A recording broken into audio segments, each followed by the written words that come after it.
નમસ્કાર. સંધાનમાં આપનું સ્વાગત છે. પ્રાધ્યાપક મિત્રો અને વિદ્યાર્થી મિત્રો, આજે આપણે કલાની વિભાવના અને કલાના પ્રકારો વિશે વાત કરીશું.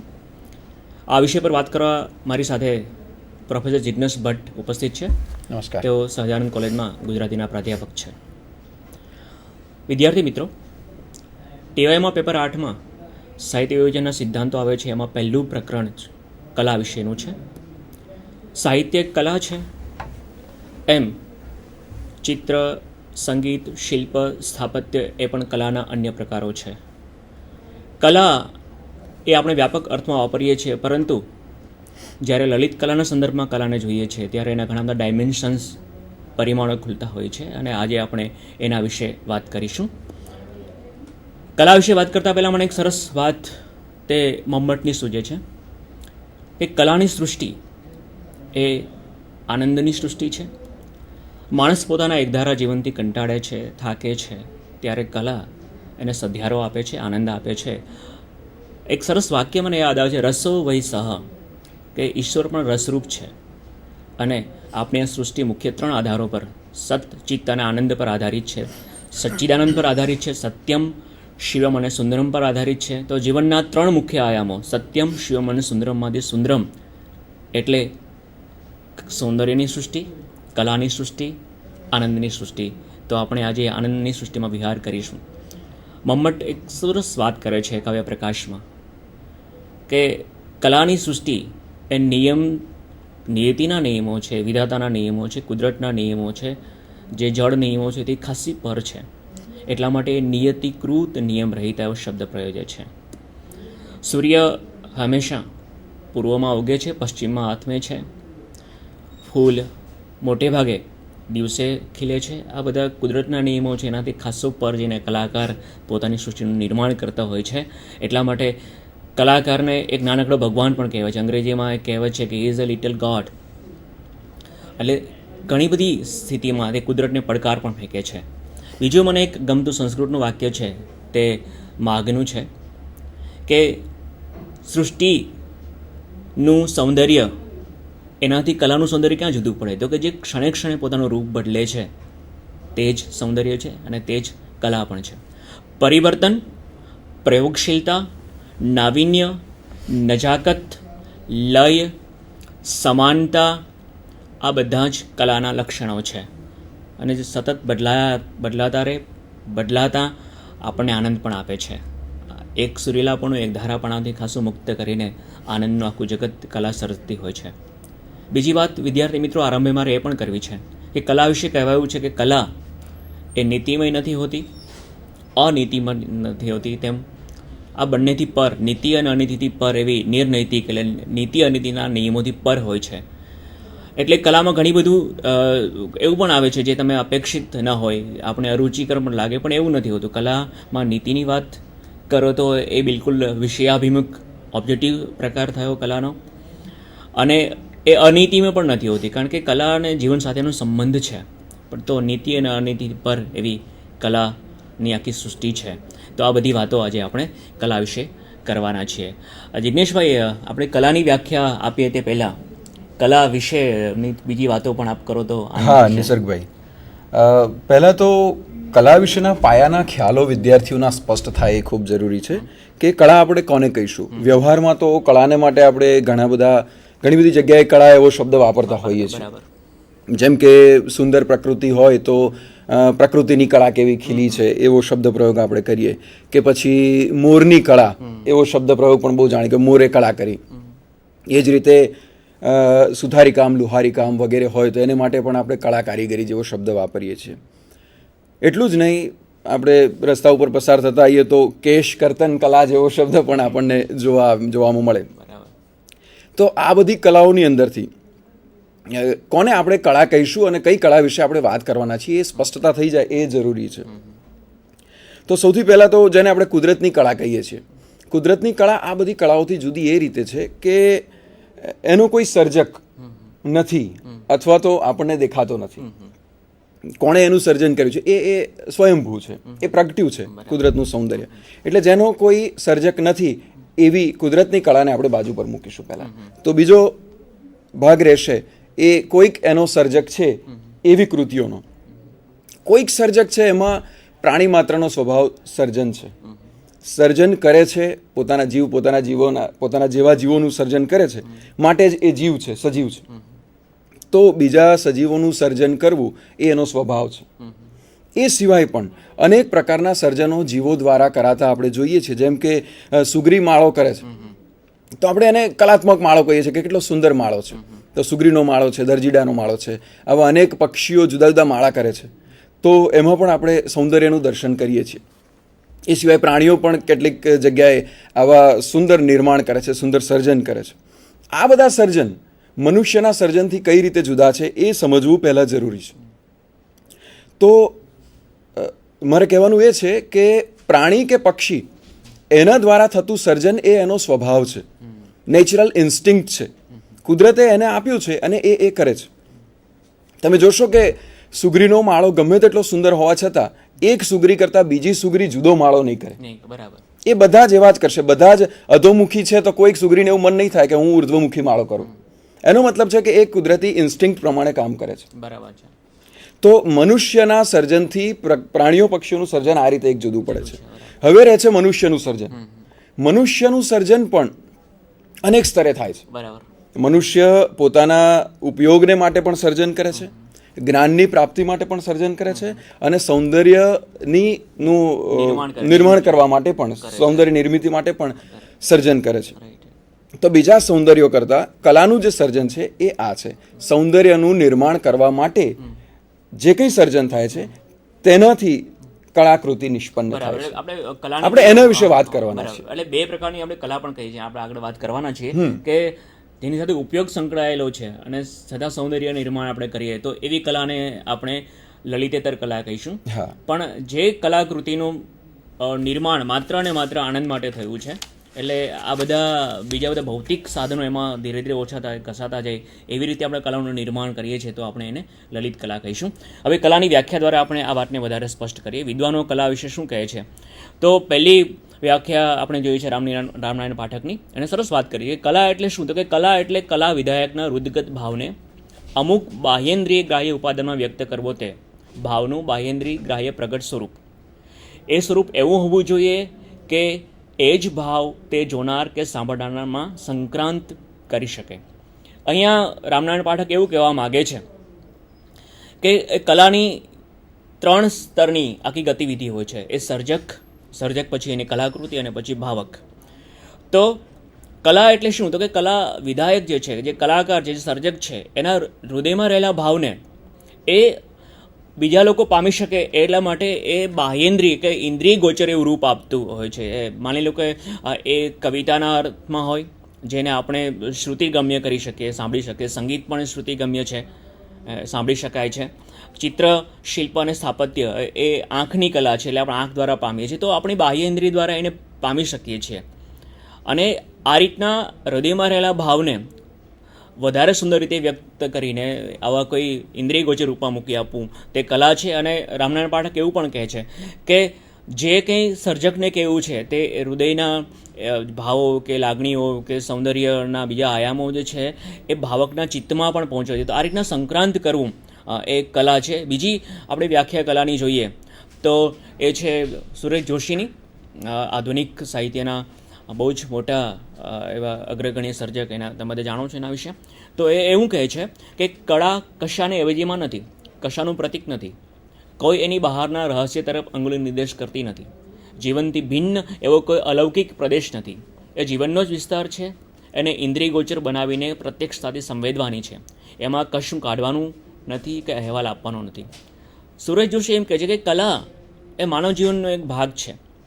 માનવ જીવન જ્યારે સંસ્કૃતિ તરફ ગયું, જ્યારે એ વધારે સભ્ય બન્યું, ત્યારે આનંદ કે નજાકત કે સૌંદર્યના અન્ય બધા આયામો છે એ ધીરે ધીરે એ પામતો ગયો અને પછી એને કલાના રૂપે એને મૂકી આપ્યું. તો એ જીવનનો એક ભાગ છે અને એમાંથી કે તમે કશું શોધો નહીં, બસ માત્ર એ આનંદ માટે છે. એટલે નિસર્ગભાઈ છેવટે તો કળા એટલે અનુભૂતિની અભિવ્યક્તિ છે. અનુભૂતિની લેખક અભિવ્યક્તિ, પોતે જે અનુભૂતિ કરે, લેખક અથવા કલાકાર કલાકાર. એ પોતે જે અનુભવ કરે છે એને અભિવ્યક્ત કરે છે. બરાબર. અને એ અભિવ્યક્તિ એ બાહ્ય હોવી જોઈએ, એ બાહ્ય પ્રગટીકરણ થાય ત્યારે કલાકૃતિનું માત્ર સર્જન. ચિત્તમાં રહે એ કલા નથી, બરાબર. એને અભિવ્યક્તિ એ કલા છે, રજૂઆત એ કલા છે.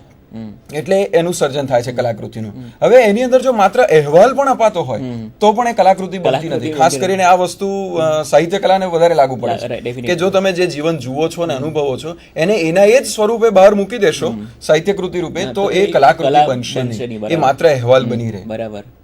કલામાં સૂક્ષ્મતા હોવી જોઈએ, કલામાં ધ્વન્યાત્મક સંકેતો પણ મળવા જોઈએ. બધું ખુલ્લમ જે છે તે એ રીતે મૂકવાનું નથી, પણ કેટલુંક ભાવકના પક્ષે પણ છોડવાનું છે. સૌંદર્ય સ્થાનો, રસ સ્થાનો એ કલાકારે કે સર્જકે રજૂ કરવાના. રિપોર્ટિંગ નહીં, રિપોર્ટિંગ માત્ર નહીં, જે છે તે દેખાય છે તેવું નહીં, પણ જે નથી દેખાતું એ સંક્રાંત કરવું એ કલાની મોટી ઉપલબ્ધિ છે.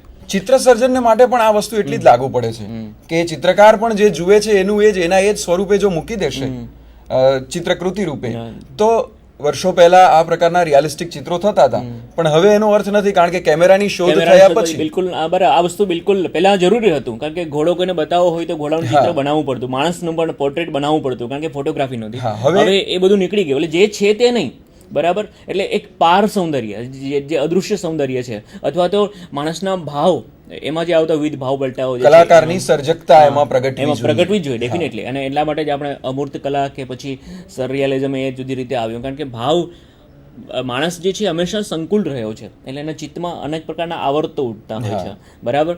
એ હંમેશા એક ક્ષણે બદલાય, તો એને આ જે બદલાવ આવે છે એનું દૃશ્ય રૂપ આપવું એ બહુ અઘરું છે. એટલા માટે ઉચ્ચ કલાકાર છે એ રિયાલિસ્ટિક પેઇન્ટિંગની બહુ વાત નહીં કરે, કારણ કે એ તો છે જ. ઘોડો તો તમે ચિત્રની બહાર પણ જોઈ શકો છો, પણ ઘણી બધી વસ્તુ એવી છે તમે એક કલાકૃતિની બહાર જોવા સામાન્ય રીતે નથી મળતી, માત્ર અનુભવવાની વસ્તુ છે. તો આ રીતના અનુભૂતિ એનું પ્રત્યેક વાત કરી તે બરાબર, અનુભૂતિનું પ્રત્યક્ષીકરણ કરવું એ કલા છે. એક બીજી વ્યાખ્યા જયંત કોઠારીની છે. કળાને લલિત કળા પૂરતી સીમિત કર્યા પછી પણ કળાની વ્યાખ્યા કરવામાં ઓછી મુશ્કેલી નથી. સૌથી પહેલી મુશ્કેલી કળા પ્રવૃત્તિને એની સમગ્રતામાં પકડવાની છે. કળા પ્રવૃત્તિ આરંભાય છે સર્જકના ચિત્તમાંથી અને ભાવકના અનુભવમાં એ પૂરી થાય છે, અને વચ્ચે છે કળાની કૃતિ. કળા પદાર્થ, સર્જન પ્રક્રિયા અને કળાત્મક અનુભવ પરસ્પર એવા સંકળાયેલા છે કે ત્રણમાંથી કોઈ એકને પણ કેવળ અલગતામાં વિચાર કરવાથી ગેરસમજ પેદા થવાનો સંભવ રહે છે, અને ત્રણેયને એક નાનકડી વ્યાખ્યામાં કઈ રીતે સમાવી શકાય, કળાની સંકુલ ઘટનાનું વર્ણન કરી શકાય, એને વ્યાખ્યાબદ્ધ કરવામાં મુશ્કેલી છે.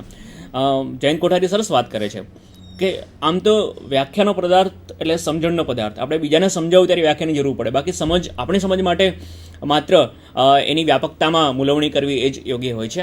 મારે જ્યારે કલા શું એ સમજાવવું હોય ત્યારે ઘણી મુશ્કેલી પડે છે. કલાની ટૂંકી, સીધી અને સાદી વ્યાખ્યા કરવી હોય તો માનવ દ્વારા આનંદ પ્રાપ્તિ માટેની પ્રવૃત્તિ એટલે કલા, આવું તમે કહી શકો. પણ પછી એની બહુ તમે જેટલી લાંબી વ્યાખ્યા કરો એટલા વધારે ગૂંચવાડા ઊભા થતા હોય છે, અને એ કરવાની જરૂર પણ નથી. પણ મેં કહ્યું તેમ જીવનની એક પ્રવૃત્તિનો ભાગ છે. માણસ પોતાની દૈનિક ક્રિયાઓથી, જે એકધારી ક્રિયાઓ છે, દરરોજ સવારે બ્રશ કરવાનું, ચા પીવાની, નાહવાનું, કપડાં ધોવાના, આ બધી જે દૈનિક પ્રવૃત્તિ છે તે માણસે કરવાની જ છે. આની વચ્ચે કોઈક પ્રદેશ જીવનનો એવો આવે છે જ્યાં માણસ આનંદ ઝંખે છે, એમાંથી મુક્તિ ઝંખે છે, અને એ ધરાથી અધર લઈ જવાનું કામ, આ બધી જ તાણમાંથી મુક્ત કરવાનું કામ, રિલેક્સ કરવાનું કામ, આપણા ભાવનો વિસ્તાર, ચેતો વિસ્તાર જેને કહેવાય, ચેતો વિસ્તાર કરવાનું કામ, આપણી ઇન્દ્રિયોને પુરસ્કૃત કરવાનું કામ એ કલા કરતી હોય છે. માટે એને વ્યાખ્યાબદ્ધ ન કરતા એને માણવી એ જ વધારે જરૂરી. બરાબર ને, આ બધી વ્યાખ્યાઓથી આખી વસ્તુ ચહેરાઈ જતી હોય છે. બાંધી શકાય એવો આ પદાર્થ જ નથી જેને એક થોડાક શબ્દોમાં બાંધી દઈએ. રાઈટ, બરાબર, બિલકુલ. કારણ કે સર્જકની સામે હંમેશા એક ચેલેન્જ રહી છે કે એણે બાંધેલા નિયમોને તોડવાના છે. તો તમે જેટલું બાંધવા જશો વ્યાખ્યા કલાની, એટલો જ સર્જક નવું સર્જન કરીને એ વ્યાખ્યાની બહાર લઈ જશે કલાને, અને સિદ્ધ કરી બતાવશે કે આ પણ કળા છે. કલાની આ સૌથી મોટી વાત આ છે કે કલામાં કશું સ્થાયી નથી, અને જો સ્થાયી રહે તો એ કલા રહેતી નથી, બરાબર. આખું જીવન પરિવર્તનશીલ છે. એક સરસ વાત છે કે આ જગતમાં એક જ વસ્તુ કાયમી છે, ને તે પરિવર્તન અને એટલા માટે સતત કલામાં પ્રયોગ થતા રહ્યા છે. તમે ઇઝમ્સ, તમે શબ્દથી સંજ્ઞાથી તમે પરિચિત હશો. આ વાદ આ જ કામ કરે છે. એક વાત બીજા વાદમાં એટલા માટે કે સતત પ્રયોગ થતા રહ્યા છે. એ પ્રયોગના નિયમો બને એને આપણે વાદ કહીએ અમુક ચોક્કસ લક્ષણોના આધારે, પણ પછી સામે બીજા એવા જે પ્રયોગશીલ સર્જકો છે એ વાદમાંથી બહાર નીકળીને બીજા વાદની સ્થાપના કરે, આમ સતત બદલાતું રહેતું. કમનસીબે નિસર્ગભાઈ આપણા ચિત્રકારોમાં આ વલણ જોવા નથી મળતું. બરાબર. આપણા ચિત્રકારો આપણે જોઈએ છીએ કે અત્યારના કન્ટેમ્પરરી આર્ટિસ્ટ તો એક સ્ટાઇલ પકડી લે છે, એક રીત પકડી લે છે અને પોતાની એને આઈડેન્ટિટી બનાવી લે છે, અને ઘણીવાર તો જિંદગી પર એ જ મુક્ત થઈ શકતા નથી. તો આ મોટી મર્યાદા છે. બિલકુલ.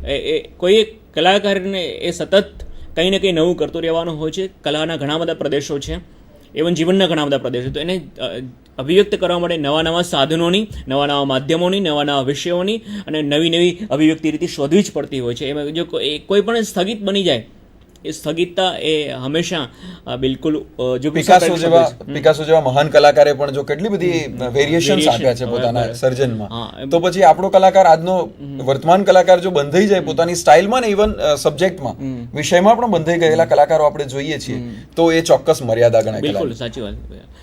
બીજી એક વાત કલાની વ્યાખ્યાના સંદર્ભે મણિલાલ નભોભાઈ દ્વિવેદી કરે છે કે સંગીત આદિ કલાઓની આવી હૃદય વિસ્તાર કરનારી, સંસારની પારનો અનુભવ આપનારી અને માણસને વ્યવહારની કુટિલતામાંથી મુક્ત રહી આનંદ અનુભવનો માર્ગ બતાવનારી અસર હોત તો એનો આશ્રય પ્રાચીન કાળથી આજ પર્યંતના વિચારવાન જનોએ કર્યો ન હતો. એનો કહેવાનો મતલબ એ છે કે કલા એ જીવનનો બહુ જ મોટો હિસ્સો છે, બહુ મોટો ભાગ છે.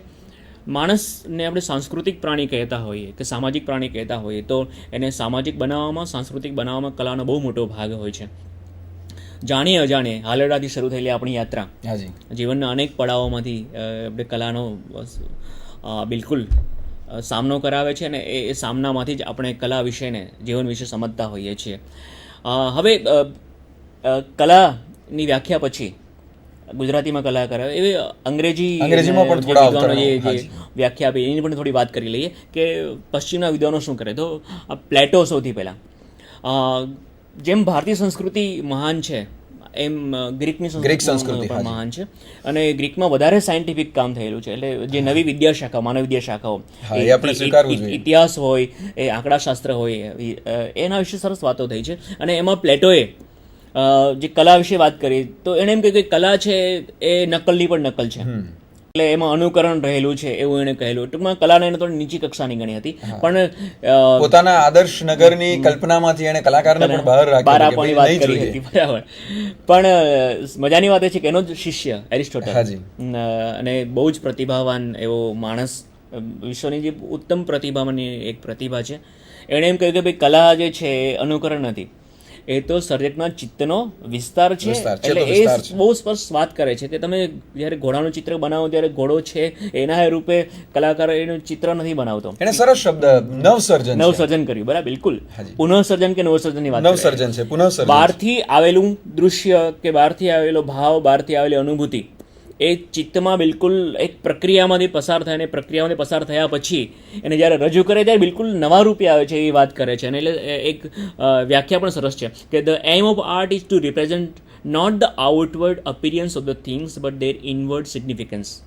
તો આ અંદરનું સત્વ જે છે એ પ્રગટ કરે છે. એટલે જે પ્લેટો વાત કરે છે કે એ અનુકરણનું એ નથી. પ્લેટો શું વાત કરતો હતો કે એક ખુરશીનું ચિત્ર છે, તો એ અનુકરણ એ રીતે બને કે સૌથી પહેલા ખુરશી બનાવવાનો કોઈને ખ્યાલ આવ્યો, તો એના ચિત્તમાં રહેલો જે આઈડિયા છે, બરાબર, હા, તો એ આઈડિયાનો એક ખુરશી બનાવે છે, વાસ્તવિક ખુરશી. એટલે વિચારનું એ નકલ થઈ, પહેલી નકલ. હા, પહેલી નકલ. અને પછી જે ચિત્રકાર ખુરશીનું ચિત્ર બનાવે ત્યારે નકલની પણ નકલ છે, એમ એ સત્યથી બે પેઢી દૂર છે એ વાત કરતો હતો. પણ એની સામે એરિસ્ટોટલ સરસ વાત કરે કે ના, એ નથી, તમારે બહારનું જગત નથી મૂકવાનું, એ તો ચિત્તમાં રહેલા અંદરના જે સંવેદનો છે એમાં એ રસાય, ઘડાય, નવા પરિમાણ પામે, અને પછી નવા પરિમાણ સાથે એને પુનઃ રીતે રજૂ કરવાનું. નિસર્ગભાઈ, એટલે હમણાં જ આપણે વાત કરી જે અનુકરણની, એ જ અહીંયા આગળ આટલા વર્ષો પહેલા પ્લેટો અને એરિસ્ટોટલની ચર્ચામાં આવી ગઈ કે ભાઈ અનુકરણ નથી. ખુરશી ચિત્રકાર દોરે છે તો એ બહાર એને જોયેલી ખુરશી છે એનું અનુકરણ નથી. તમે યાદ કરી શકો વિન્સન્ટ વાન ગોગની ખુરશીને, તો એ એનું કોપી નથી, એ સર્જકના ચિત્તમાંથી પ્રગટેલું ખુરશીનું પ્રતિબિંબ છે, અને એને વ્યક્ત કરવાનો પ્રયાસ કર્યો છે. બરાબર છે. તો આ રીતના પ્લેટો અને એરિસ્ટોટલ. પછી બીજી જે વાતો એ આપણા બીજા બે મહાન રેનેસાના બે મહાન લિયોનાર્ડો અને માઇકલેન્જેલો અને રેમ્બ્રા એ દૈવી ચિત્રકાર ગણાતો, એને બિલકુલ વિષય ધાર્મિક રાખ્યો હતો. તો એ 15મી સદીના 16મી સદીના જે આ આર્ટિસ્ટ જે છે એને શું વાતો કરી એની પણ આપણે ચર્ચા કરીએ. વિદ્યાર્થી મિત્રો કદાચ લિયોનાર્ડોને તો મોનાલિસાના કારણે જાણતા હશે. હાજી. તેણે સરસ વાત કરી છે કે painting is poetry that is seen rather than felt and poetry is painting that is felt rather than seen. Vinci આવું કહે છે. જ્યારે માઇકલ એન્જેલો સરસ વાત કરે કે a man paints with his brains and not with his hands.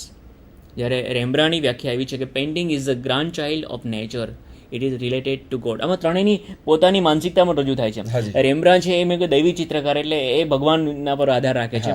જ્યારે Michael એન્જેલોનું અત્યંત સૂક્ષ્મ કામ છે અને અત્યંત જીવંત કામ છે. તો એને એમ કહે છે કે ભાઈ જે હાથ એ કલા નથી સર્જતા, એ તો ચિત્તમાંથી સર્જાય છે અને ચિત્તના ઘણા બધા સ્પંદનો એમાં સંકલિત થાય છે, એકત્રિત થાય છે અને કલાનું નિર્માણ થતું હોય છે. નિસર્ગભાઈ, લિયોનાર્ડોની વાત પણ બહુ જ સરસ, બહુ અદ્ભુત છે. બરાબર, રાઈટ. હાજી.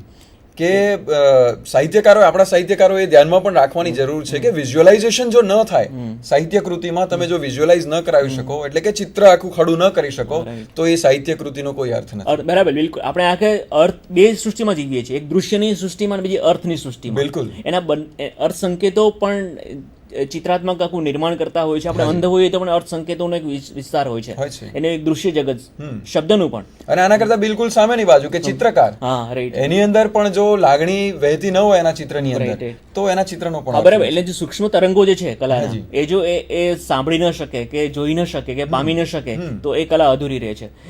જિજ્ઞેશભાઈ, બહુ મને વાત કરવાનું મન થાય છે કે દરેક કલા જે છે, આપણે 5 પ્રકારની કલા કહીએ છીએ, અમે કલા ઘણા બધા પ્રકારના 5 બરાબર. તો એમાં દરેક કલાનું પોતાનું જે પામવાનું ઇન્દ્રિય તો અલગ છે જ બધાની પામવા માટેની, પણ દરેક કલાનું પોતાનું એક આગવું એવું જગત હોય છે. બરાબર. જેમ કે ચિત્રકલાનું દૃશ્ય જગત છે. તમે દૃશ્ય કલા પામવી હોય તો તમારે વિઝ્યુઅલ પર્સપેક્ટિવથી જ પામવી પડે. તમે એમાં અર્થ ના શોધો. બરાબર, બિલકુલ. અર્થ આપણે અર્થના માણસ એટલે શોધીએ એ જુદી વાત છે. માણવા માટે તમારી વિઝ્યુઅલ સેન્સ પાવરફુલ હોવી જોઈએ અને કેળવાયેલી હોવી, તમારી દૃષ્ટિ કેળવાયેલી હોવી જોઈએ. કારણ કે આપણે જોઈએ છીએ અત્યારના આધુનિક ચિત્રોને મોટે ભાગે માણસો માણી શકતા નથી. અને એને માટે સજ્જતા હોય, સજ્જતાનો અભાવ હોય છે. એનું કારણ એ જ કે સજ્જતાનો અભાવ હોય છે અને પેલી દૃષ્ટિ કેળવાયેલી નથી. બરાબર. એને અમુક જ, જેમ કે અત્યારે તમે જોયું મોટા ભાગે પ્રિન્ટ્સનો જમાનો છે. વાસ્તવિક કલા કરતા પ્રિન્ટ્સ લોકો ખરીદી લે છે અને એમાં પણ પોપ્યુલર આર્ટ. આ પણ વાત તમારે કરવી. પોપ્યુલર આર્ટ એટલે લોકપ્રિય કલા. બરાબર. પણ તમારે કલાના વધારે ઊંચા સ્તરો તો તમારે રુચિને કેળવવી પડે. વિદ્યાર્થી મિત્રો આ ખાસ કરવાનું છે કે કલામાં જે સ્તરો છે, એ લોકકલા છે, લોકપ્રિય કલા છે, લોકભોગ્ય કલા છે કે આધુનિક કલા છે, પરંપરિત કલા છે, આવી બધી સંજ્ઞાઓ કલા સાથે સંકળાયેલા વિશેષણો છે, એ દરેક વિશે જાણવું જરૂરી છે. ઉચ્ચ કલા એ છે કે જે પોતાના બધા જ ભૌતિક પદાર્થોને અહીં છોડી દે છે. એની જ્યાં સીમા પૂરી થાય ત્યાંથી કલાની શરૂઆત થતી હોય છે. વિદ્યાર્થી મિત્રો, એક વસ્તુ તમે ધ્યાનમાં રાખો, જે ભારતીય સાહિત્ય મીમાંસામાં બહુ મોટી વાત તે ધ્વનિની વાત છે. તમે શબ્દની 3 શક્તિ વિશે આપણે ગયા એપિસોડમાં વાત કરી હતી, તો કે શબ્દની 3 શક્તિ, બરાબર, તો કઈ તો કે વાચ્યાર્થ જે આપે તે અભિધા શક્તિ, લક્ષ્યાર્થ આપે તે લક્ષણા શક્તિ, અને જે વ્યંગ્યાર્થ આપે તે વ્યંજના. તો આ વ્યંજના એ શબ્દની શક્તિ જેટલી મહાન ગણાય તેમ અન્ય કલાની દરેક કલાની એ પ્રાણદાયીની છે. બરાબર. તો એ વ્યંજના વ્યંજિત થતું હોવું જોઈએ. બરાબર.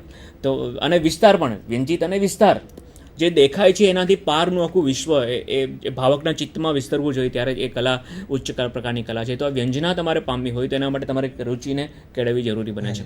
તો આ કલાની વ્યાખ્યાઓ આપણે જોયા પછી હવે કલાના પ્રકારોમાં પણ થોડું તમે વાત કરી દીધેલી છે. આમ તો છતાં પણ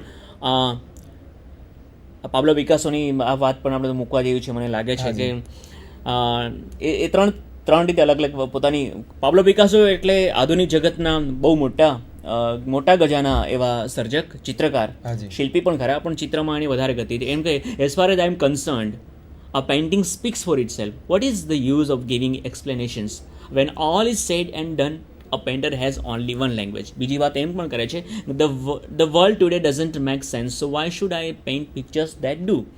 ત્રીજી વાત એવી કરે છે, and there are painters who transform the sun into a yellow spot, but there are others who, thanks to their art and intelligence, transform a yellow spot into the sun. જિગ્નેશભાઈ, આમાં પિકાસો 3 વાત કરે છે. એક તો પહેલા એમ કહે છે કે આખું જે આપણું જગત જે છે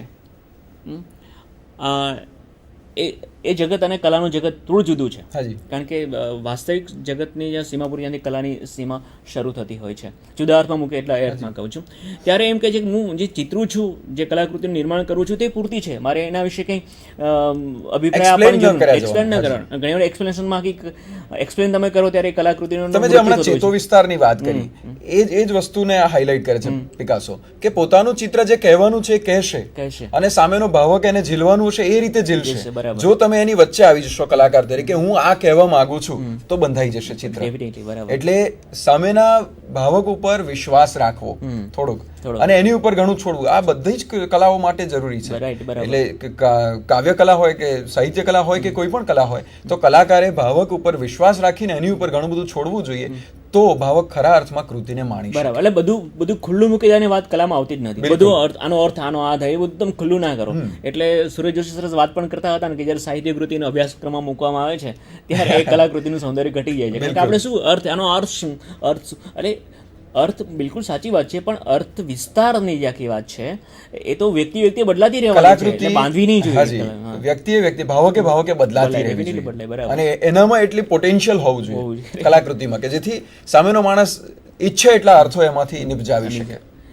એ કલાકૃતિની સૌથી મોટી મજા આ છે કે એ એટલું ગર્ભિત હોય, એટલું એ અર્થથી વ્યંજિત હોય કે એ દરેક ભાવકે બદલાય, અને દર્શન એકને એક ભાવક એને અલગ અલગ સમયે કે સ્થળમાં જોઈએ ત્યારે પણ બદલાતું રહેતું હોવું જોઈએ. અનંત અર્થઘટનોની શક્યતા હોય. તો એ પોટેન્શિયલ આર્ટ. બીજી વાત પિકાસો એ કરે છે કે હું આખું જગત જે છે એ બિલકુલ અંધાધૂંધ છે, બરાબર. અને તો મારી અંધાધૂંધ શા માટે ન હોઈ શકે? તો કલામાં પણ એટલે કોઈ એને પૂછ્યું કે તમે કેમ આ બધું દોરો છો, ઘન એનો આખો જે ક્યુબિઝમ, તો કેમ એમ માણસને તમે ઘનાકારમાં મૂકો છો? ત્યારે એને વાત કરી કે ભાઈ આખું જગત નોનસેન્સનું છે, બરાબર, નોનસેન્સથી ભરેલું છે, તો હું કેમ નહીં? એટલે પણ બિલકુલ એ ઉડાવ જવાબ છે. હકીકત તો જુદા છે, એની સમજણ પણ જુદા પ્રકારની હતી. ત્રીજી વાત પિકાસો એ કરે છે કે કેટલાક લોકો જે છે ચિત્રકારો કે કલાકારો એ શું કરે છે કે સૂર્યને પીળા બિંદુમાં મૂકે છે, પણ ઘણા જે સારા સર્જકો છે તે બિંદુ જે છે એને સૂર્યમાં સૂર્ય સુધી વિસ્તાર કરે છે. તો હજી સરસ વાત કરે છે કે તમારે સૂર્યને બિંદુ રૂપે નથી મૂકવાનો, પણ બિંદુને સૂર્ય કે બીજી અનંત રીતે મૂકી આપવાનો છે. એટલે નાની વાતને મોટામાં વિસ્તારવાની છે. કલાકારનું ખરું કર્મ આ છે, આ વિસ્તાર કરવાનો. તો આ વ્યાખ્યાઓ પછી આપણે કલાના પ્રકારોમાં ગતિ કરીએ છીએ. તમે આરંભે વાત કરી હતી ઉપયોગિતાના આધારે. તો કલા એટલે સૌંદર્ય નિર્માણ, સીધો આનંદ. સૌંદર્ય નિર્માણનો ઉદ્દેશ તો કે આનંદ પ્રાપ્તિ. આનંદ પ્રાપ્તિ ઘણી બધી રીતે થતી હોય છે, પણ જ્યાં સુધી કલાની સૃષ્ટિનું સંબંધ છે ત્યાં સુધી એવી કલાને આપણે લલિત કલા કહીશું કે જેનું નિર્માણ માત્ર અને માત્ર આનંદ પ્રાપ્તિ માટે, એમાં ભૌતિક કોઈ ઉપયોગિતા સંકળાયેલી ન હોય. પણ અન્ય કલાઓ, જેમ કે તમે સુથારી કામની વાત કરી હતી, લુહારી કામની વાત કરી હતી, ફેશન પણ એક આર્ટ છે, કે મોચી કામ કે દરજી કામ, કે બધી જે કલાઓ છે એમાં સુંદર કપડું, સુંદર ફર્નિચર, આ બધું આપણને આનંદ આપે છે. પણ એની ઉપયોગિતા ભૌતિક ઉપયોગ છે કોઈ. પણ કોઈ ચિત્ર હોય, માની લો કે આપણા બહુ જ મોટા ચિત્રકાર તૈયબ મહેતા, એનું 7 કરોડમાં ચિત્ર વેચાયું. 7 કરોડ એટલે બહુ મોટી રકમ છે. તો 7 કરોડ ચિત્ર, હા રાઈટ. તો એ 7 કરોડનું જે ચિત્ર જે છે એનો ભૌતિક ઉપયોગ કોઈ નથી, માત્ર આનંદ માટેનું છે. જો કે કલામાં ધંધાદારી બની છે એ વાત જુદી છે, પણ એ તમે એને પહેરી શકતા નથી. તમે એ 7 કરોડનો મોટો બંગલો તમે લઈ શકો, આરામથી તમે રહી શકો, પણ આ 7 કરોડના ચિત્રમાં તમે રહી શકતા નથી. એટલે એની એવી દેખીતી કોઈ વ્યવહારિક ઉપયોગિતા નથી. બિલકુલ ઉપયોગ તો છે જ, કારણ કે માણસ આખી જે પ્રવૃત્તિ કરે એમાં ક્યાંય ને ક્યાંય કોઈ હેતુ રહેલો હોય છે.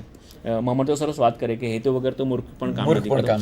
એમાં હેતુ તો છે, બિલકુલ નિર્હેતુક નહીં કહીએ, પણ એ હેતુ જે છે એ ભૌતિકતાથી પારનો હેતુ છે, આનંદની પ્રાપ્તિનો હેતુ છે. બરાબર, એ સંવેદના સાથે સંકળાયેલો હેતુ છે, સૌંદર્ય નિર્માણ કરવાની વૃત્તિનો. હા, તો આવી લલિત કલા અને લલિત કલા આપણે બે મુખ્ય વિધાઓમાં વાત કરીશું કે કલા જે ઉપયોગી કળાઓ છે એને લલિતેતર કળાઓ કહીશું આપણે. યુઝફુલ આર્ટ્સ અને જે ફાઇન આર્ટ્સ લલિત કળાઓ છે જે માત્ર સૌંદર્ય નિર્માણ કરે છે અને આનંદની પ્રાપ્તિ એનું ધ્યેય છે, એવી કળાઓને આપણે લલિત કળાઓ. બરાબર. 5 પ્રકારની લલિત કળાઓ મુખ્ય પરંપરામાં સ્વીકારાય છે: સાહિત્ય કલા, સંગીત કલા, ચિત્રકલા, શિલ્પકલા અને સ્થાપત્ય કલા.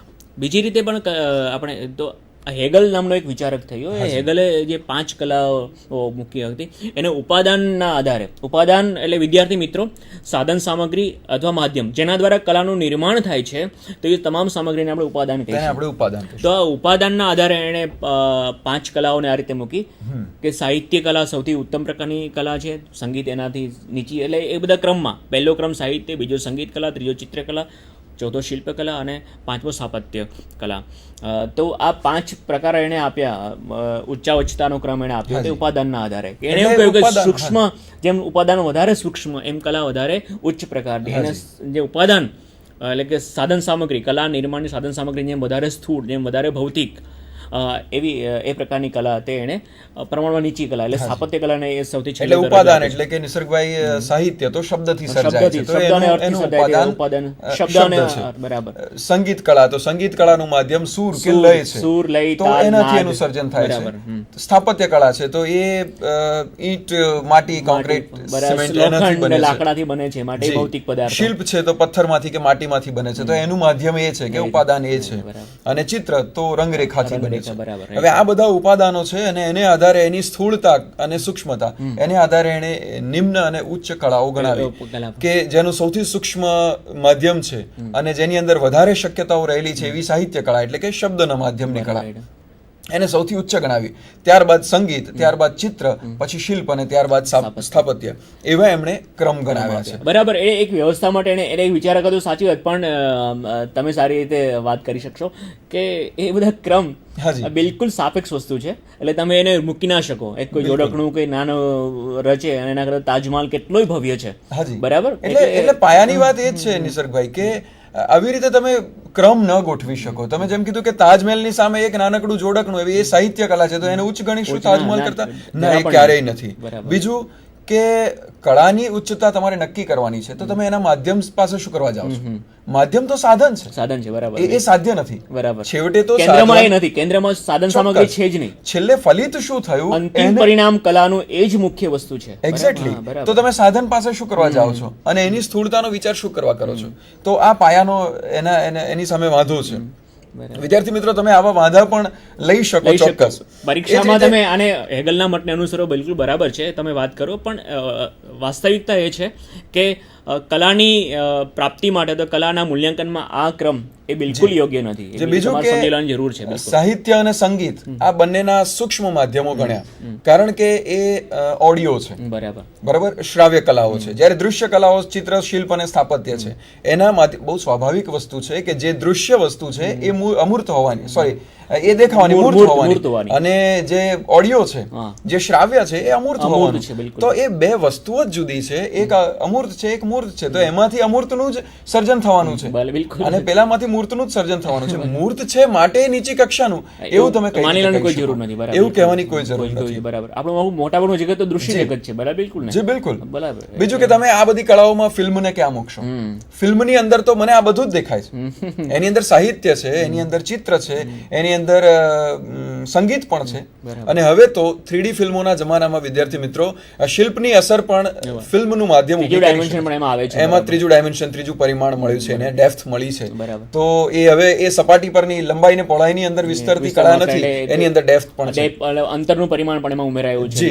અને જો સારો સર્જક હોય ફિલ્મનો તો એ આ બધી કળાઓને સાંકળીને એ બધીનો લાભ લઈને ઉત્તમમાં ઉત્તમ કૃતિ સર્જી શકે. તો એનો વિચાર કેમ કરાયો નથી? આ પણ એક પ્રશ્ન છે. એટલે આપણે હેગલના સામે વાંધા ઉઠાવી. બીજું કે સૂર અને શબ્દમાંથી તમે કોને વધારે સૂક્ષ્મ ગણશો? બેમાંથી તમે કઈ રીતે શબ્દને જ વધારે સૂક્ષ્મ ગણ્યો? તો એવો પણ પ્રશ્ન થાય. એના કરતા સૂક્ષ્મ વધારે સૂર તમે એક તરફમાં જોવા જાવ તો, કારણ કે બિલકુલ એના અર્થથી પર એ તો બાંધતો જ નથી. શબ્દને તો બંધન છે. એક શ્રાવ્ય લય દ્વારા આખું નિર્માણ કરતો હોય છે. બરાબર ને? આલાપમાં શું હોય? તમે આલાપની વાત કરો તો ત્યારે માત્ર વાદ્ય સંગીતની તમે વાત કરો ત્યારે શું હોય છે? એટલે આ બધા એમાં પણ હવે તો રિમિક્સનો જમાનો છે, બધું જ ભેગું કરવામાં આવે છે. એ જ રીતે ચિત્રકલાની અંદર વિદ્યાર્થી મિત્રો તમે જાણતા હશો કે લેટેસ્ટ ટ્રેન્ડ એવો છે કે ઇન્સ્ટોલેશન્સ કરવામાં આવે છે. હવે ઇન્સ્ટોલેશનની અંદર ચિત્રકાર ઇન્સ્ટોલેશન કરે એટલે માત્ર કંઈ ચિત્ર નથી મૂકતો, એને ત્રીજું ડાયમેન્શન પણ આવે છે, શિલ્પ પણ આવે છે, અને આખી ગેલેરીને એ પોતાનું માધ્યમ બનાવે છે. તો એ બધી કળાઓને તમે ક્યાં મૂકશો? આવા બધા પ્રશ્નો ઉઠાઈ શકે. બરાબર. હવે અન્ય કલાના જે પ્રકારો જે છે આપણે માત્ર એક નજર નાખવા માટે બહુ ડીપમાં જતા નથી, ઊંડાણપૂર્વક. પણ જેમ આપણે 5 કલા પ્રકારો કયા, હવે એમ અન્ય રીતે પણ કલાને તમે ગોઠવી શકો. કોઈ એને મંચન કલાની વાત કરી શકે, કોઈ ધંધાદારી કલા, કોઈ કાનની કલા કહે, ચાકલા એટલે કે આંખની કલા કહે, સમયપરક કલા, સ્થળપરક કલા, આવા અન્ય પ્રકારો પણ કલાના છે. આ સમજણ માટે જરૂરી છે કે આંખથી પમાતી કલા અને ચાક્ષુષ કલા કે આંખની કલા કહીશું, કેટલીક કાન દ્વારા આપણે પામીએ છીએ તો એને આપણે શ્રાવ્ય કલા અથવા તો આંખની જે કલાઓ છે એ સ્થળમાં વિસ્તરતી કલાઓ છે, એટલે એને સ્થળપરક કહીશું. બરાબર. અને સંગીત અને સાહિત્ય એ બંને આપણે સ્થળ સમયમાં સાહિત્ય અને સંગીત તો અત્યારે સ્થળ અને સમયથી પણ પર ગયા છે, એટલે આપણે એ પણ વિચારો ડેફિનેટલી. તો આ બધી અન્ય કલા પ્રકારોની વાત આપણે કરી. હવે આપણે વિદ્યાર્થી મિત્રો, કલાના જે મુખ્ય 5 પ્રકારો છે, આપણે એમાં ઉચ્ચાવતાના ક્રમ, પારંપરિક ક્રમ પ્રમાણે આગળ જઈએ તો સૌથી પહેલાં આપણે સાહિત્ય કલાના નિદર્શનો જોઈશું. બરાબર. અને સાહિત્ય કલાના પછી જે ક્રમમાં જે આવે છે એની આપણે ક્રમશઃ વાત કરીશું. કલા નિદર્શનો દ્વારા આપણે વાતને વધારે. સાહિત્ય કલામાં સૌથી પહેલાં વાત કરીએ તો આપણે પ્રસ્તુત કરીએ છીએ એક બહુ અદ્ભુત કૃતિ. અનિલ જોશી અને રમેશ પારેખ, આપણે 2 મહાન ગીત કવિઓ, બિલકુલ, અને એમણે ગાયેલી આ રચના, આ ધન્ય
વિદ્યાર્થી મિત્રો, સાહિત્ય કલાની વાત આપણે આગળ પણ કરી છે. તો શબ્દ અને અર્થ દ્વારા રચાતું સાહિત્યનું આખું જગત. નિસર્ગભાઈ, આમ તો આપણે જે વિઝ્યુઅલ્સ જોયા, બહુ જ જાણીતા 2 કવિઓ અને એક બહુ જ જાણીતી રચના, એ બધું વિદ્યાર્થીઓએ જોયું. હવે એની અંદર પણ હું કહીશ વિદ્યાર્થીઓને કે એ સંગીત અને સાહિત્ય બંનેનું મિશ્ર રૂપ છે. કારણ કે સંગીતને સીધો સંબંધ શબ્દ સાથે નથી, એને તો લય અને સૂર સાથે, તાલ સાથે સંબંધ છે. હવે જ્યારે આપણી સમક્ષ ગીત રૂપે એ રજૂ થાય છે ત્યારે એ સાહિત્ય કલાનો આશરો લે છે. અને એ બે કલાઓ ભેગી કેવી રીતે સરસ રીતે થાય છે. અને મારું માનવું છે કે ચોક્કસ આ બંને કલાઓ ભેગી થઈને જ લોકભોગ્ય વધારે બની છે, લોકો સુધી વધારે પહોંચી શકે છે. માત્ર સાહિત્ય જેટલું પહોંચ્યું છે કે માત્ર સંગીત, શુદ્ધ સંગીત, શાસ્ત્રીય સંગીત જેટલું પહોંચ્યું છે, એના કરતાં આ બંને કલાઓ ભેગી થઈ અને સામાન્યમાં સામાન્ય માણસ સુધી પહોંચી શકે છે. બહુ મોટો વ્યાપ છે આનો. તમે ગીતો દ્વારા, લોકગીતો કહો, લગ્ન ગીતો કહો, એમાં સાહિત્ય તો છે જ, સાથે સંગીત પણ છે. તો બંનેના આશ્રય, તો બંને એકબીજાનો આધાર લે છે, બંને એકબીજાના આશ્રય છે કલાઓ. બરાબર. તો શબ્દ અને અર્થ દ્વારા સાહિત્યકાર એક સૃષ્ટિનું નિર્માણ કરતા હોય છે. અને બિલકુલ આની મજા એ છે કે તમે સ્થળ અને સમયથી પર જઈને પણ આ કલાને પામી શકો. એ શ્રુતિગમ્ય છે માટે કે સાંભળીને તમે આનંદ લઈ શકો છો. અન્ય જે કલા જે છે એને આપણે એ અર્થમાં કે જેમ કે તાજમહાલ તમારે જોવો હોય તો તમારે આગ્રા જવું પડે. હા, પણ હવે કોઈ એક બાશોનો એક સરસ મુક્તક મને યાદ આવે છે, હાઇકુ આ સમયે. તો બાશો નામનો એ જાપાનનો કવિ, એની કૃતિ મારે માણી હોય તો એક સરસ વાત કહી, એકલતાને તમે જોશો, પવન વિનાએ પાંદડું ખરે છે. બરાબર, તો એકલતાનું એક આખું દૃશ્ય રૂપ એને આપ્યું. એટલે નિસર્ગભાઈ દરેક કળાની વિશેષતા પણ છે ને મર્યાદા પણ છે. તમે કીધું એમ કે તાજમહેલ જોવો છો તો ત્યાં જવું પડશે, બરાબર, એ વાત સાચી, પણ ગુજરાતીની કાવ્ય રચનાને જાણવી હશે તો ગુજરાતી જાણવી પડશે. બરાબર. એટલે ગુજરાત લિટરેચરની આ મર્યાદા છે કે જે ભાષાનો ભાષક છે અને જાણકાર છે એ જ એ કૃતિ સુધી પહોંચી શકે છે. જ્યારે દૃશ્ય કલાની મજા એ છે કે તમે ઇન્ટરનેશનલ છે, યુનિવર્સલ છે. ચિત્ર માટે તમારે એની ભાષા જાણવાની જરૂર નથી, જ્યારે સાહિત્ય માટે તમારે ભાષા વિશ્વના આજે તો વિદ્યાર્થી મિત્રો ઇન્ટરનેટ પર તમે જોઈએ એટલા પિક્ચર જોઈ શકો, તો તમે દુનિયાના કોઈ પણ ખૂણાના કોઈ પણ ચિત્રકારનું કોઈ પણ ચિત્ર જોઈ માણી શકો, તો એને માણી શકશો. જ્યારે સાહિત્ય કૃતિને નહીં માણી શકો તો આ એની મર્યાદા છે. દરેક કૃતિની કોઈ મર્યાદા હોય છે, કોઈ વિશેષતા હોય છે. પણ આફ્ટર કલાનું કામ તો એ આનંદ પર્યાવસાય છે અને આનંદ પ્રાપ્તિ માટેનું છે. સંગીત કલાના કેટલાક નિદર્શનો આપણે જોઈએ. સંગીતમાં સૂર, તાલ, લય, નાદ દ્વારા કામ થતું હોય છે. આપણે લતા મંગેશકરનું કંઠ્ય સંગીત. હાજી.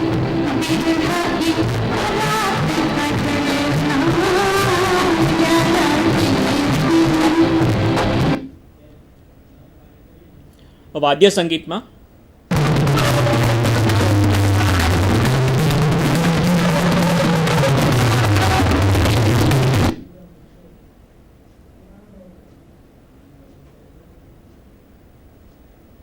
નૃત્ય કલા વિશે બધી કલાની અનેક પ્રવૃત્તિઓમાં નૃત્ય કલાનું નિદર્શન પણ જોઈએ.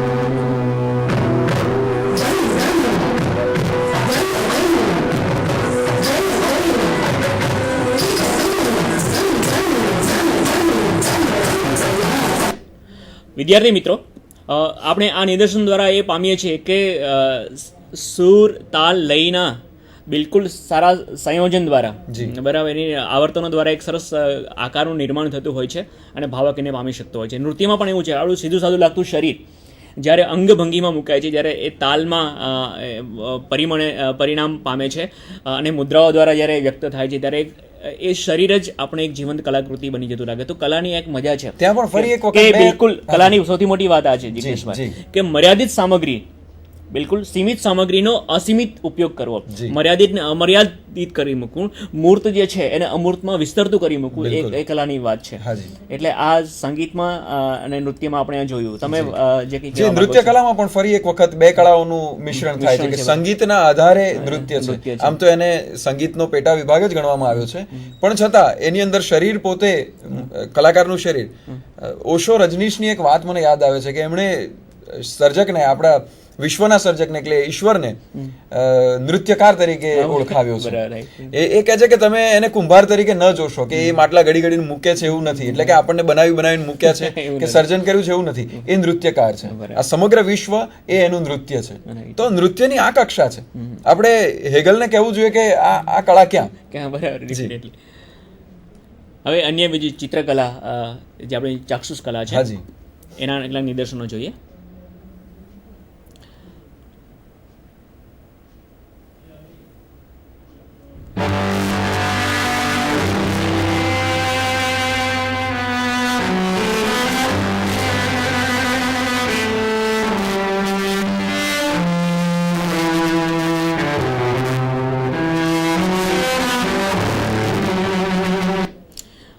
આ બધી વિશ્વની ઉત્તમ કૃતિ છે. હવે માનવ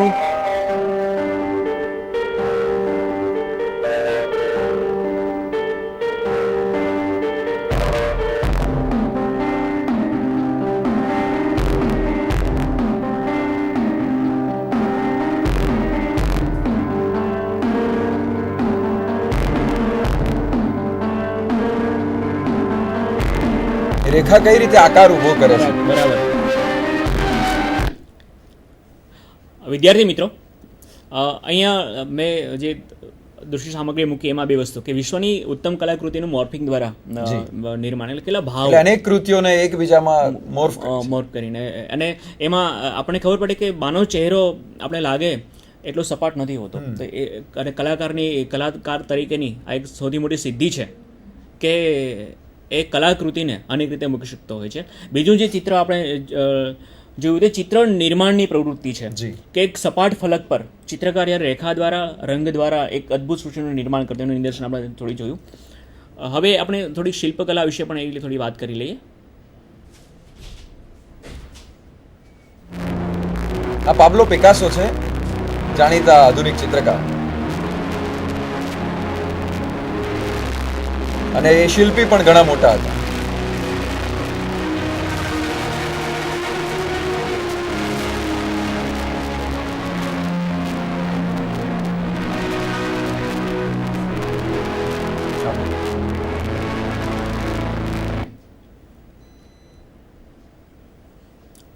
શિલ્પકલા વિશે વાત કરીએ આપણે.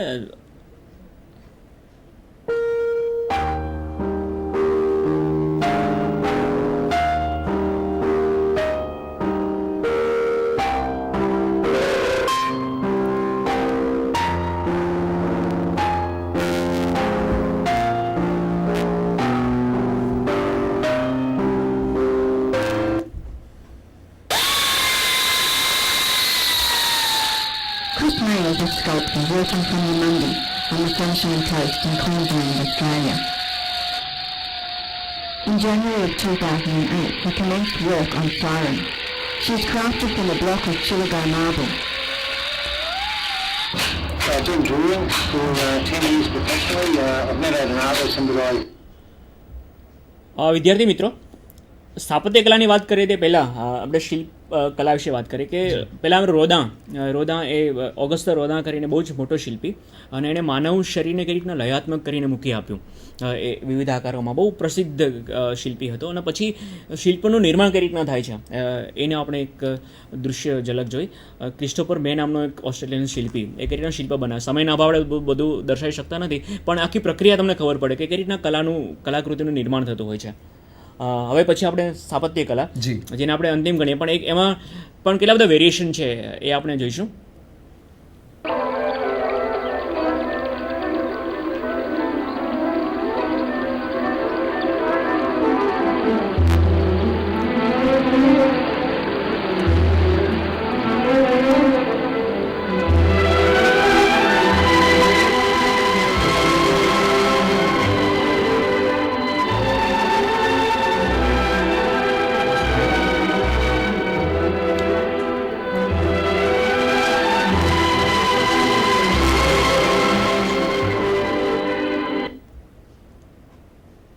વિદ્યાર્થી મિત્રો, એક ફ્રેન્ક લોઇડ રાઇટ કરીને વિશ્વ પ્રસિદ્ધ એવો સ્થપતિ છે, અને એણે નેચરલ સોર્સિસ, કુદરતી જે સ્ત્રોતો છે એનો ઉપયોગ કરીને અદ્ભુત એક ભવનનું નિર્માણ કરેલું એની આપણે સ્લાઇડ જોઈ. હવે પછી બીજી જે કલાઓ જે છે, વિશ્વ પ્રસિદ્ધ કલાકૃતિઓ જોઈએ.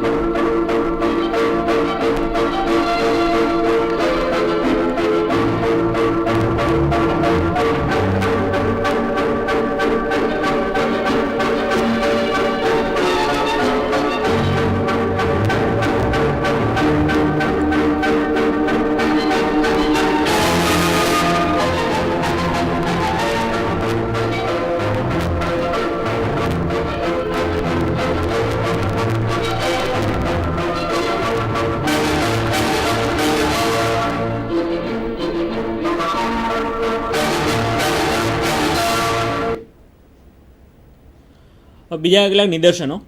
અત્યાર સુધી આપણે મોટેભાગે વિડીયો સ્લાઇડ આપણે એટલે એનું વિઝ્યુઅલ ફોર્મ વિડીયોમાં જોયું હતું. હવે કેટલાક બીજા વિઝ્યુઅલ્સ ફોર્મ સ્ટીલ્સમાં આપણે એને જોઈએ કે તમે જુઓ કે કલાને પામવી હોય તો એને અલગ આયામો છે અને એના સૂક્ષ્મ સ્તરો છે એની વાત નથી કરી શકતા સમયના અભાવે, પણ તમે એમાંથી આખું સમગ્ર ચિત્ર પામી શકો એટલા માટે આ વિઝ્યુઅલ્સ હું આપું છું.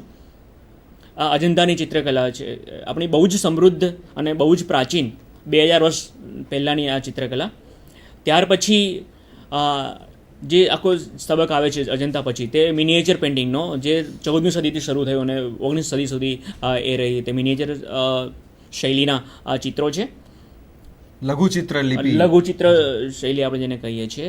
આ બનીઠાની બહુ પ્રસિદ્ધ એવું સાવંતસિંહનું, એની પ્રેમિકાનું રાધાના સ્વરૂપે ચિત્ર. આ પણ મિનિએચર પેઇન્ટિંગ. કૃષ્ણ તે રાધાને કંદોરો પહેરાવે છે. આ અભિસારિકાનું લઘુચિત્ર છે. રાજા રવિ વર્મા એ બહુ જ પ્રસિદ્ધ એવા આધુનિક કાળના ચિત્રકાર. એ આધુનિક કાળ એટલા માટે કહું છું કે એને તૈલ રંગ એટલે ભારતમાં ઇન્ટ્રોડ્યુસ કર્યા, અને આપણા તમામ પૌરાણિક પાત્રોને જુદી રીતે મૂક્યા. આપણે રામને જે જોઈએ છીએ કદાચ રાજા રવિ વર્મા રામ છે, લક્ષ્મી છે, કોઈ પણ દેવી દેવતા એના ફોર્મમાં એણે મૂકી આપ્યા. આ પણ રવિ વર્માનું ચિત્ર છે. આપણે બહુ જ આધુનિક એવા ચિત્રકાર એમ એફ હુસેન અને ખૂબ જાણીતા ચિત્રકાર એમ એફ હુસેન હમણાં એનું જેમના અવસાન. વિશે હાજી એમનું હમણાં થોડાક સમય પહેલા અવસાન થયું અને જેમના વિશે આપણે ખૂબ વાતો સાંભળી છે અને ગમે તેમ પણ આપણા ખૂબ મોટા ચિત્રકાર ગણી શકાય, ખૂબ મોટી કિંમતે એમના ચિત્રો વેચાય એવા ચિત્રકાર M F Husain. Mona Lisa, Leonardo da Vinci, જેની શરૂઆતમાં આપણે વાત કરી, એમનું બહુ જ પ્રખ્યાત ચિત્ર આપ સૌએ જાણતા જ હશો. આ વિન્સેન્ટ વાન ગોગનું ચિત્ર છે, સ્ટારી નાઇટ નામનું. અને વાન ગોગ પણ આપણા ખૂબ મોટા ચિત્રકાર. બિગ 5 પેઇન્ટર્સનું નામ લઈએ તો એની અંદર લિયોનાર્ડો, વાન ગોગ અને આ સલ્વાડોર ડાલી એમનું પણ નામ લઈ શકાય, જેમણે સરરિયલ પેઇન્ટિંગ્સ કર્યા. આ છે પાબ્લો પિકાસો, જેમણે ક્યુબિઝમની શરૂઆત કરી, ઘનવાદની શરૂઆત કરી. હવે શિલ્પકલાના કેટલાક નમૂનાઓ. આ ભારતીય શિલ્પકલા. ભારતીય શિલ્પકલાનો એક ભાવ, પછી અલંકરણ અને લાવણ્ય એ કેટલાક જે પ્રાથમિક લક્ષણો છે એ તમે જોઈ શકો છો. આ બંને શિલ્પ એક ખજુરાહોનું છે ને બીજી વૃક્ષિકા, જે અત્યારે મધુરા મ્યુઝિયમમાં રહેલું છે તે. આ જે શિલ્પકૃતિ છે એ ખજુરાહોની છે. પત્રલેખા એવું એનું નામ છે, પત્ર લખી રહી છે. આ જે શિલ્પકૃતિ છે એ વિનસ દ મિલો, બહુ જ પ્રસિદ્ધ એવી રોમન શૈલીની શિલ્પકૃતિ છે. આ રોદાં, ઓગસ્ટે રોદાં, આપણે જેની આગળ વિઝ્યુઅલ્સ જોયા હતા એની શિલ્પકૃતિઓ છે. આ હેનરી મૂર એ આધુનિક શિલ્પકલા કઈ રીતના પરિમાણ પામતી રહી છે, પરિમાણ બદલતી રહી છે એની વાત આપણે. હવે સ્થાપત્ય કલાના પણ કેટલાક નમૂનાઓ જોઈએ. તાજમહાલને તો કોણ નથી જાણતું, અને તમે જોયો પણ હશે કોઈને કોઈ રીતે. આ અમદાવાદમાં આવેલી સીદી સૈયદની જાળી, આપણું જે જાળી વર્ક છે એનો અદ્ભુત નમૂનો છે. આ દિલ્હીમાં આવેલું બહાઈ ધર્મનું ટેમ્પલ, લોટસ ટેમ્પલ તરીકે પ્રખ્યાત છે એની કૃતિ છે. અક્ષરધામનું આ પણ દિલ્હીમાં આવેલું છે. જેમ ગાંધીનગરમાં અક્ષરધામ એ આધુનિક સમયની બહુ સુંદર સ્થાપત્ય કૃતિ છે, એમ આ અક્ષરધામ દિલ્હીનું પણ ભવ્ય એવું સ્થાપત્યનું કર્મ છે, કલાકૃતિ છે. હવે આધુનિક સ્થાપત્ય કઈ રીતના નવા પરિમાણ સિદ્ધ કરે છે એની વાત. કેટલાક બોક્સ ગોઠવે એવું ઘર, આપણે ઘરને 4 દિવાલમાં જોઈએ છે જિગ્નેશભાઈ, પણ એના ઘણા બધા પરિમાણો તમે ઉમેરીને એને જુદી, જેમ કે ઘર એવું ઊંચકીને ફેંકી દીધું એ પ્રમાણની, કે આ રીતના બહાર પણ નીકળતું હોય. સર્જનાત્મકતા કઈ રીતના કલામાં આવતી હોય છે. જો કે ભૂકંપ આપણે બધાએ જોયો છે અને અનુભવ્યો પણ છે, તો એ ભૂકંપમાં ઘર કેવું થાય એવી આ ભૂકંપથી તૂટેલું ઘર નથી, પણ એવી કલાકૃતિ છે. સ્થાપત્ય કલા એ પ્રકારની છે. કોઈ બોનું બાસ્કેટ હોય એવું ઘર. કલાના અન્ય પ્રકારો પણ થોડા જોઈ લઈએ. આ આપણે જે પરંપરિત 5 કલાઓ જોઈ. હવે સંયોજન કલા, જે સંયોજન કઈ રીતના કલામાં કરવામાં આવે છે એના કેટલાક નમૂનાઓ. આમાં 5 સ્ત્રીઓ છે, પણ 5 સ્ત્રીઓ વચ્ચે મુખ એક જ છે. તો કલાકાર કેટલું બધું કામ કરતો હોય છે. અહીંયા પણ એ સંયોજન કલાનો સરસ નમૂનો છે કે બે બકરીને, એવી કલાઓ છે જેમનું સર્જન જેમાં ઘણું થયું છે, પણ જેના વિશે ચર્ચાઓ ઓછી થઈ છે. તો આ નવા ડાયમેન્શન કલાના, અને હજુ આમાં આપણે વાત સમાવી શક્યા નથી, પણ અન્ય ઘણી બધી કલાઓ છે. આ બધા તમે જુઓ કે માત્ર ફ્રૂટથી એક માનવનો ચહેરો બનાવવામાં આવ્યો છે. અહીંયા તમે જાતનું સંયોજન જોયું. તમે મરમેડ પણ તમને દેખાશે, વૃક્ષ પણ દેખાશે, પાણી દેખાશે, અને કેટલી બધી માનવ આકૃતિ, બધું માનવ આકૃતિથી બનેલું છે. તો અહીંયા પણ તમે જો કુદરતના અંગોમાં સ્ત્રીનો ચહેરો ગોઠવી દીધો છે. આ માત્ર ફૂલોથી અને પાંદડાઓથી સ્ત્રીઓના ચહેરાનું નિર્માણ થયું છે. હવે તસવીર કલા પણ એક કલાનો બહુ મોટો ભાગ છે. જ્યારે આજે મોબાઈલ વિદ્યાર્થીઓ પાસે હોય છે અને એ ક્લિક કરતા હોય ત્યારે ફોટોગ્રાફીની કલા કઈ રીતના વિકસે છે એના કેટલાક નિદર્શનો આપણે ઝડપથી જોઈ લઈએ. હવે સુલેખન કલા એટલે કેલિગ્રાફી, એ પણ એક સુંદર કલા છે. બહુ પ્રાચીન કાળથી એનો ઉપયોગ થતો રહ્યો છે. સુલેખન કલા એટલે સારી રીતે લખવું એટલું જ નહીં, માત્ર કલાત્મક લેખન એટલે સુલેખન કલા છે. અચ્યુત પાલવની આ કેલિગ્રાફી છે. એના બીજા પણ કેટલાક, આ એક આલ્ફાબેટ માનવ શરીરનો ઉપયોગ કરીને ABCD એ રીતના ક્રિએટ થયેલું છે. આ કેલિગ્રાફીના નમૂનાઓ છે. આ બધા પણ કેલિગ્રાફીના નમૂનાઓ છે. તો વિદ્યાર્થી મિત્રો, અહીં સુધીની આપણી આ કલાની યાત્રા એ આનંદદાયી રહી છે. કલા વિશે ઘણી બધી વાત કરી શકાય. જિજ્ઞેશભાઈ એક બહુ સારા ચિત્રકાર છે, વાર્તાકાર છે, એટલે એક સર્જક તરીકે પણ તમારે એને મળવાનું ગમે એ પ્રકારના માણસ. તો કલાના અનેક ડાયમેન્શન્સ, એના વિશે આપણે થોડી પ્રાથમિક માહિતી લીધી. જિજ્ઞેશભાઈ, આખી કલાની યાત્રા એ વિદ્યાર્થીએ વિકસાવવા જોઈએ, કારણ કે જીવનનું એક બહુ મોટું અંગ છે. માત્ર એને પુસ્તક પૂરતું સીમિત ન રાખતા પુસ્તકની બહાર પણ એને લાવવાની જરૂર છે. તમે શું કહો છો? આજે બિલકુલ વિદ્યાર્થીઓ તમે કળામાં કંઈનું કંઈ પ્રદાન આપતા રહો અને એને માણતા રહો એવી શુભેચ્છા સાથે અમે અમારી વાત પૂરી કરીએ છીએ. નમસ્કાર. નમસ્કાર.